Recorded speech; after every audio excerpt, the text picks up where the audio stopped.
Hi folks, Kevin Inkster here. In this video I want to show you how to make this beautiful little coffee table. It looks like a solid block of rounds of wood all stuck together, but in actual fact it's quite hollow, and it's a wonderful project for using the turboplane. So here we have a bunch of branches that I've collected some time ago and left them to dry out, so they're thoroughly dried out.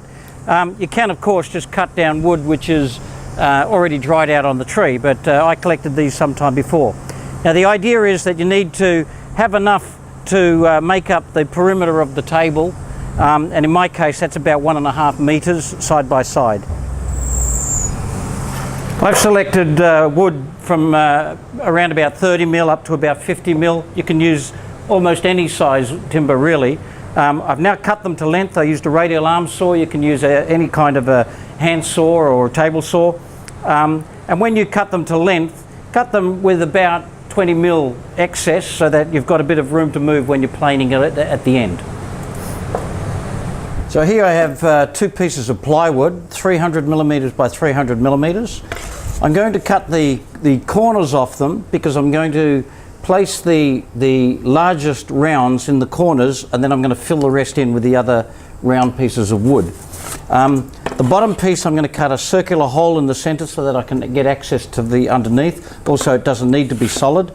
On the top it's solid because on there I'm going to stick the small thinner rounds of the same wood that'll make up the top surface. Now each piece of wood I've cut to length. I used a fence and I used my radial arm saw, but you can literally do it by hand just by marking it, or you can use a table saw such as this. To fit it onto the plywood, what I've done is I've made up this little jig here to hold the wood. Now the reason I've done that is that I want to put slots into the wood for it to grip onto the plywood. But round wood is quite dangerous. It can easily rotate and turn. So what I've done is I've just made up a couple of pieces of V plywood and nailed them or screwed them onto a block of wood so that when I put them down like so, put it like so, now it sits very, very secure. I can set the depth that I want to cut into it with my table saw. You can do it with, again, with a radial arm saw or any other kind of saw. But this just keeps it nice and steady, so I can keep it against my fence. I can put it against there like so, and then I can cut the depth that I want for the slots. So you get your piece of wood, mark the top of the piece of the wood, which is opposite where you want to put the slot. So I want to put the slot here, and I set the depth of the slot just by running it against the blade like so. Now what I've done is I've cut a piece of wood, and I've cut it to the thickness of the plywood that I want minus the thickness of the blade. So you may have to experiment a little bit just to get the exact right thickness, but now if I use this as a guide, I don't have to measure anything. I put the wood up against the fence, and then I always do the first cut by using this piece as a spacer. So I hold that apart, I do the first cut, and then the second cut I just push it against the fence, and it'll now cut the slot the width that I want. So just the first cut first. So there it is, that sets my position.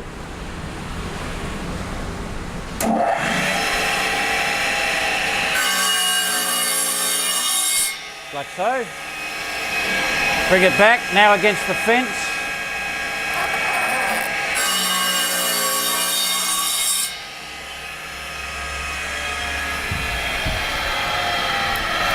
There you have your slot, which should be the right thickness to fit your plywood straight into, like so.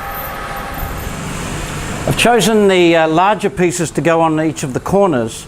Now what I've done is I've cut off about 6 centimeters here off each of the corners, and you put the larger pieces onto those corners because they'll be machined in that plane and that plane matching up with the other pieces. So the larger pieces in the corners, like so. So here we have the 4 corner posts glued into place.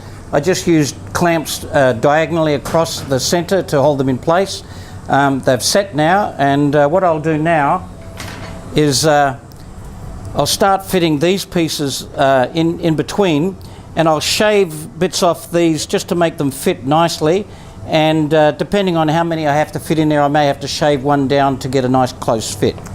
Now you'll appreciate that I'm learning as I go with this. I've never done a job like this before, and one of the things I've found is that because these pieces of wood are all bent in different shapes, etc., it's actually quite difficult to get the slots in the right position. So what I've found myself doing is the first slot I do on my jig, as you saw on the table saw, and then I place it onto the table like so that I line it up onto the plywood at the top, and then I simply just get a pencil and mark the bottom like so.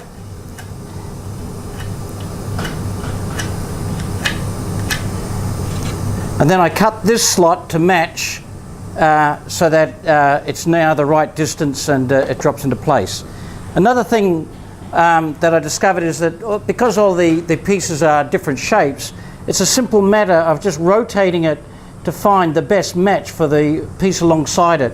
And that way you find where you want to make the slot, and then you can mark where you want to do, at what angle you want to do your slot, and you get a nice, fairly close positioning of each of the pieces one to the other so that they nestle into each other nicely. So now I've nestled these pieces all into place, and you'll see that I've taken edges off various pieces to make them fit the shape. So I just got the turbo plane here, and I just ran that down along the inside there and just trimmed it off in places. And it's really quite a simple matter of putting them into place, rotating them to the right angle, and then just marking with a pencil where you want to take them off. I'd then take it off, put it into a vise over there, laying it flat. I would usually mark where the horizontal is, and then I'd just take the shape and then try it against it until I get it reasonably close. Remember, this doesn't have to be accurate, it's just to get it nicely nestling. Another thing that I've done just to save me from losing the pieces before I glue it is I've just numbered them 1, 2, 3, 4, etc., so that I keep them in order so that when I put it back together for gluing, everything goes into its right place. So what I'll do now is complete that around the edge, and then I'll cut rings to go in the center, and I'll place them in place, and then I'll glue the whole thing together. Then I'll start the sculpting. So here's a piece that I've cut, and you can see how I've marked here where I want to take a bit of material off here just to get it a bit closer at the top and the bottom here. So I'll just roughly mark that where I want to cut it, and the angle, and now I'll go and plane it with the turbo plane.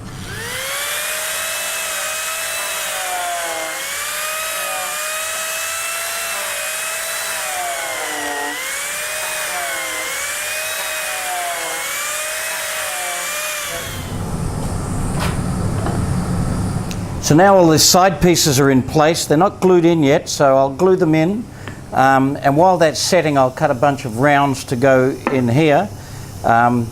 When that's all done, I'll be planing the sides, etc. And there's a fair bit of work in that, but I'll show you all of that in the next installment.